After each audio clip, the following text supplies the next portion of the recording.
नमस्कार. मी भाऊ तोरसेकर. तुम्ही बघत आहात प्रतिपक्ष.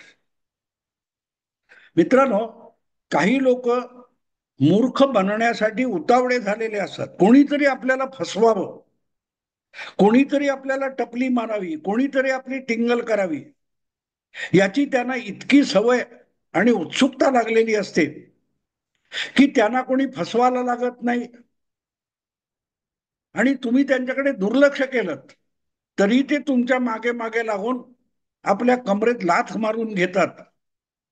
राहुल गांधी हा त्या पठडीतला माणूस आहे. अन्यथा इतका सलग 10-12 वर्ष होत आली. नरेंद्र मोदींनी लोकसभा निवडणुकीच्या रिंगणात उडी घेतल्यापासून 2013च्या मध्यापासून आज 25 म्हणजे 12 वर्ष झाली. राहुल गांधी हा कायम भारतीय राजकीय विश्वामध्ये एक टिंगलीचा विषय होऊन राहिलेला आहे. आरंभी इतका नव्हता, पण जितके दिवस जात आहेत तितकी त्यांच्या मूर्खपणाला एक प्रकारची मॅच्युरिटी येताना दिसते. तुम्ही टाळायचा प्रयत्न करा तरी तुम्हाला हसवल्याशिवाय राहुल गांधी राहत नाही. अगदी त्यावेळेला मला आठवते, पप्पू पास हो गया इथपासून सुरुवात झाली. आणि ती जी जाहिरात होती राहुल गांधी आपला अमिताभ बच्चनची कुठच्या कॅडबरीची जाहिरात होती, पप्पू पास हो गया, तिथपासून जी सुरुवात झाली आहे 2013 मधून आज 2025 आलं. पण राहुल गांधी यांना टिंगल सोडून गंभीरपणे घेण्याचा प्रयत्न होत नाही. हळूहळू त्यांची टिंगल करणारे आणि त्यांना गंभीरपणे न घेणारे यांची संख्या सतत वाढत गेलेली आहे, सतत वाढत गेलेली आहे. आणि आता तर अगदी राहुल गांधींचे खास निकटवर्ती चमचे म्हटलं गेलं अशा काँग्रेस मधल्याच लोकांना सुद्धा राहुल गांधींना सिरियसली घेणं आवश्यक वाटत नाही. किंबहुना वेळच्या वेळी राहुल गांधींकडे बोट न दाखवलं तर या पागल आहे अशा पद्धतीच्या प्रतिक्रिया देणं भाग पडते.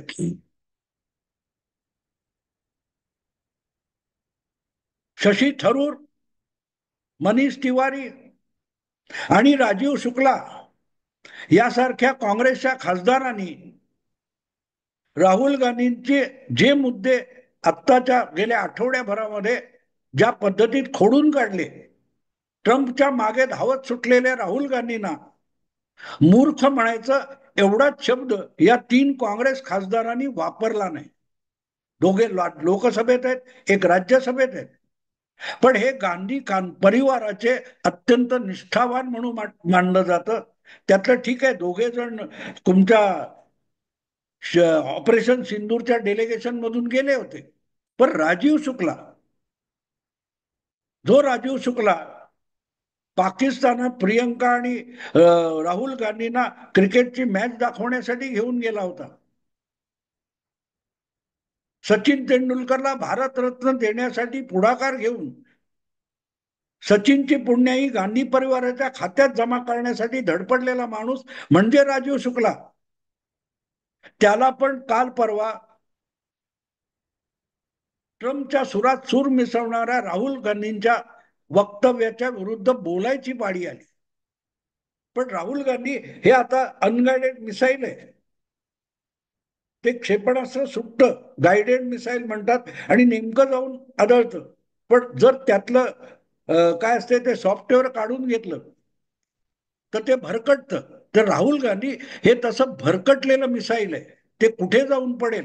म्हणजे मलाच गंमत वाटते की मी एकदा काहीतरी 4-5 वर्षापूर्वी मला वाटते ते अभिनंदन वर्धमान प्रकरण झालं होतं. त्यावेळेला एक विनोद केला होता. आमच्या मित्र हिंदी युट्यूब वाले आहेत, त्यांच्या बरोबर पॉडकास्ट करताना मी एक गमतीने म्हणालो होतो, अभिनंदन वर्धमानला विदिन 24 तासामध्ये पाकिस्तानने सोडला. तो कसा सोडला? त्या एअर स्ट्राईकच्या वेळेला आठवत असेल, पुलवामा नंतर अगदी वाघा बॉर्डरवर, अटारी बॉर्डरवर आणून भारताच्या हवाली केला.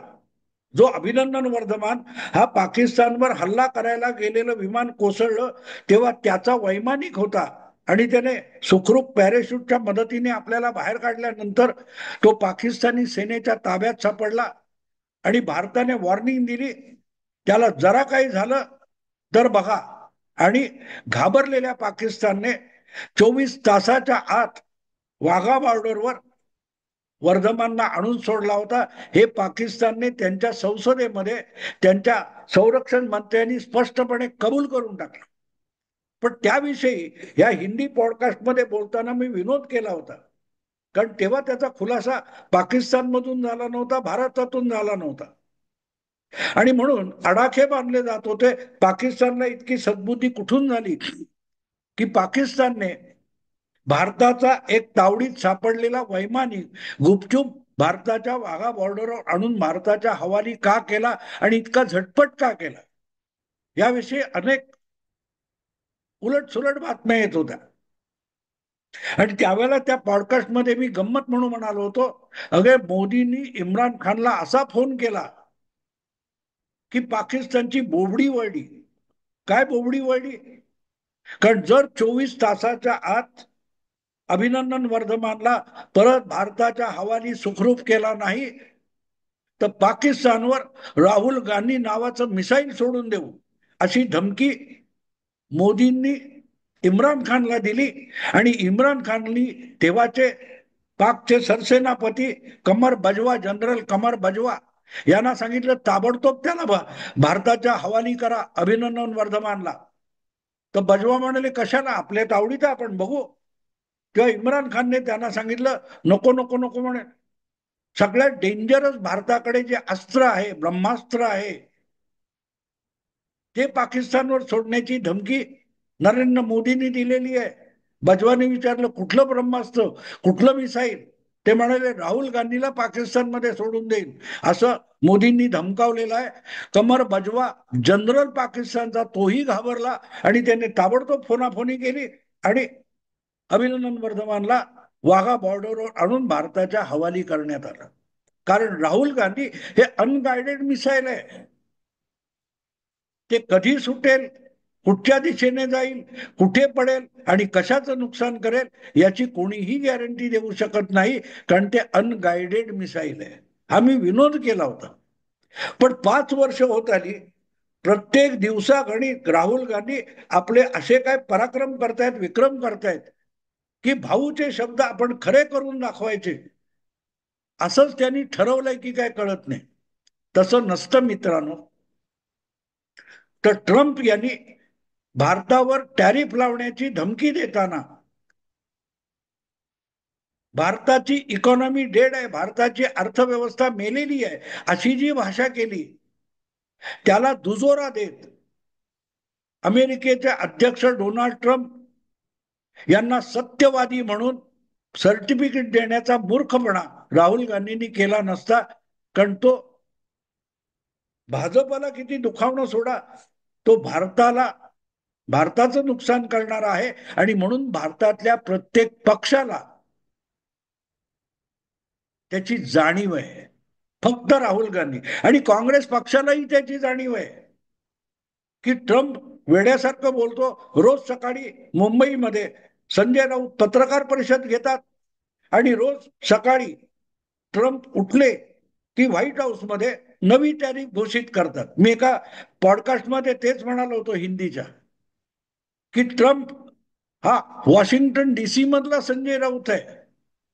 याच्याकडे रोज गौप्यस्फोट असतात आणि त्याच्याकडे रोज नव्या देशाला टॅरिफ लावण्याची तयारी झालेली असते.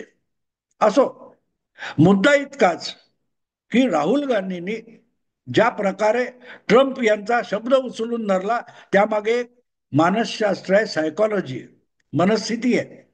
जे जे काही मोदी विरुद्ध असेल, जे जे काही भाजप विरुद्ध असेल, आपण ताबडतोब त्याला पाठिंबा द्यायचा. त्याचा आपल्याला फायदा होईल, देशाला फायदा होईल की तोटा होईल याची पर्वा नाही करायची. मोदीला शिव्या घातल्यात ना, तू आमचा माणूस, ही जी राहुल गांधींची मनस्थिती झाली आहे, त्या मनस्थितीमुळेच ट्रम्पनी जे शब्द उच्चारले डेड इकॉनॉमी, राहुल गांधींनी ते उचलून धरले. कारण राहुल गांधींना ना इकॉनॉमी माहिती आहे, भारताची अर्थव्यवस्था माहिती आहे, ना भारताचा भूगोल माहिती आहे, ना भारताचा इतिहास माहिती आहे, ना भारताचं वर्तमान माहिती आहे. त्यामुळे काहीही बरडायचं, हा फक्त मोदी विरुद्ध असलं पाहिजे, ही जी एक निकष त्यांनी बनवलेला आहे. त्यामुळे असा खोडेपणा होणारच होता. पण कितीही तुम्ही मोदींचे शत्रू असलात, भारताचे शत्रू असलात, तरी तुम्हाला समोरचा माणूस खुळा बनवतोय, वेडा बनवतोय, उल्लू बनवतोय, एवढं समजण्या इतकी किमान बुद्धी, सामान्य ज्ञान प्रत्येकाकडे असतं. आणि राहुल गांधींपेक्षाही भारताचे कट्टर विरोधी असलेले पाकिस्तान सारखे राजकारणी, पाकिस्तानी राजकारणी, पाकिस्तानी पत्रकार, पाकिस्तानी मीडिया सुद्धा राहुल गांधी इतका उल्लू नाहीये, पप्पू नाहीये. आपल्याला हरभऱ्यावर चढून आपल्याला फसवलं जात आहे हे त्यांनाही कळतं. आणि म्हणूनच ट्रम्पने भारताला डिवचण्यासाठी पाकिस्तानचं जे कौतुक केलं, त्याला पाकिस्तानी सुद्धा फसले नाहीत. रशियाकडून भारताने आणि मोदी सरकारने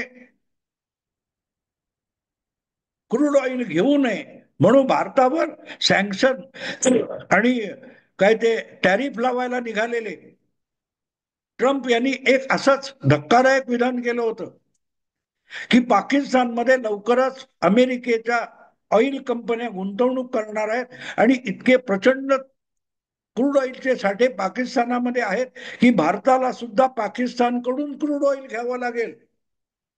बिलियन आणि बिलियन रुपये काय ते डॉलरचं क्रूड ऑइल पाकिस्तानच्या भूमीमध्ये, भूगर्भात आहे वगैरे वगैरे. हे पाकिस्तानला फुशारकी वाटावी असंच वक्तव्य होतं.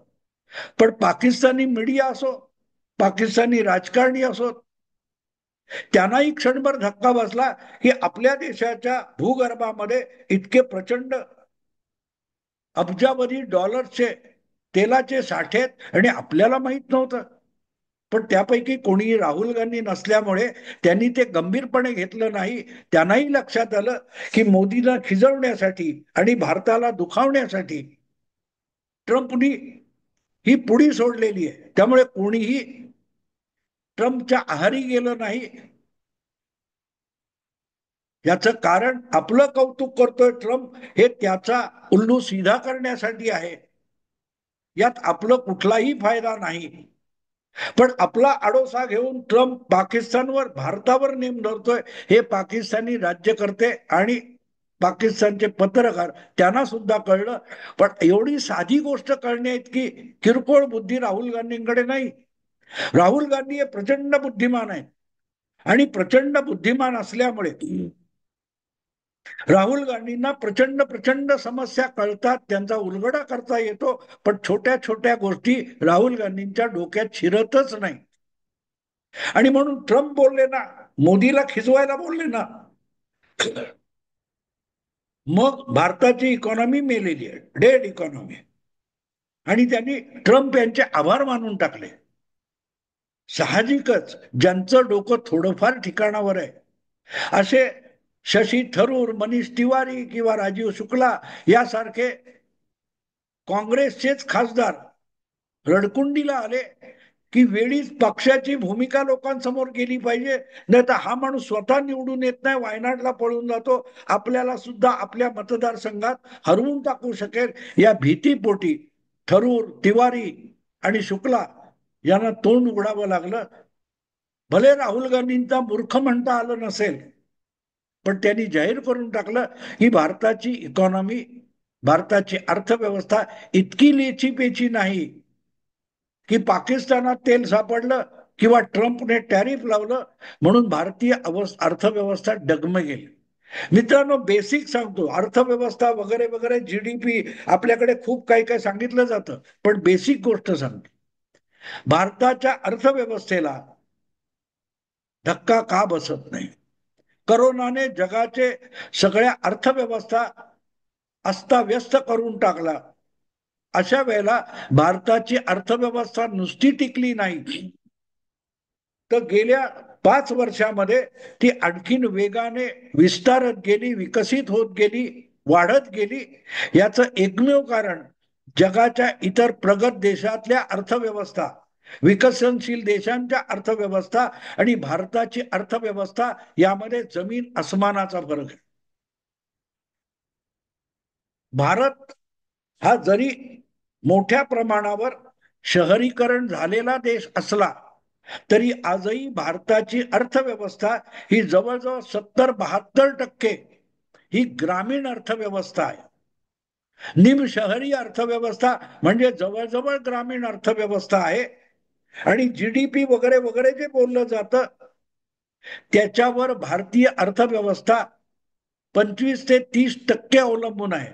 त्यामुळे ही 25 ते 30% अर्थव्यवस्थेला जबरदस्त तडाखा बसला तरी तो तडाखा सोसून आपला तोल जाऊ न देण्या इतकी ग्रामीण अर्थव्यवस्था भरभक्कम आहे.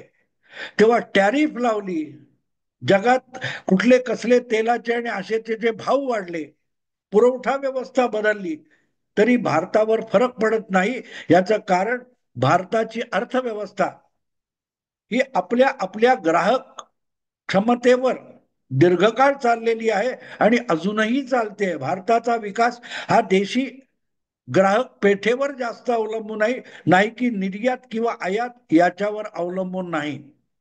आणि म्हणून ट्रम्प किंवा त्यांच्या पाश्चात्य देशातले जे अर्थशास्त्रज्ञ आहेत त्यांना भारतीय अर्थव्यवस्थाच माहिती नाही. ते काय तो सेन्सेक शेअर बाजार किंवा जीडीपी या आकडेवारीवर बोलत असतात. पण भारताची अर्थव्यवस्था ही जीडीपीच्या पायाने चालत नाही, शेअर मार्केटच्या पायाने चालत नाही. ती ग्रामीण अर्थव्यवस्था, स्वावलंबी ग्रामीण अर्थव्यवस्था आणि शहरी भागातल्या स्वयंभू बाजारपेठाच्या दोन पायावर उभी आहे.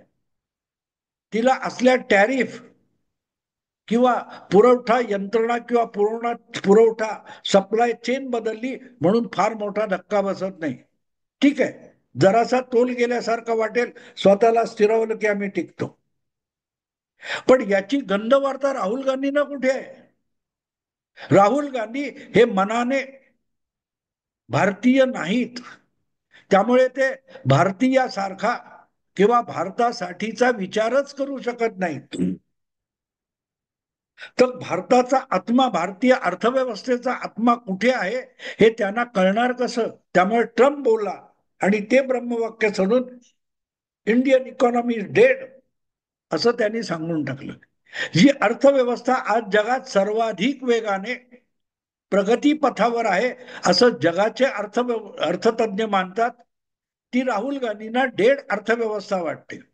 याचा अर्थ राहुल गांधी सांगतायत भारत नावाचा कोणतरी श्वासोश्वास करतो, याचा अर्थ तो मेलेला आहे.